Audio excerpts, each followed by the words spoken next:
Okay, so the next part of the process was to put these bearings in, and this bearing retainer plate. This bearing, the top bearing, I pressed in from the back, because I pressed in from this way because it has a little ridge. Let's see if you can see here. It sits on this ridge right here. This one doesn't have that ridge, it just kind of floats. So press this one all the way in, put the reverse idler shaft in because it's trapped by this plate. There's a little slot here that fits in there. Put that all together, put in the new Torx screws, use some thread locking compound, tighten them down to like 15 foot-pounds.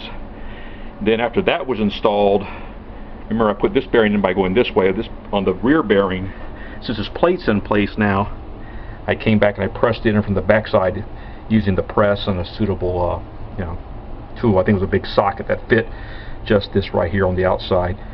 I know on bearings you don't ever want to press, the inner bearing to drive from an outer race or outer race to drive an inner race. You gotta always be make sure you're pressing on the one thing so you're not stressing the actual race and the balls themselves.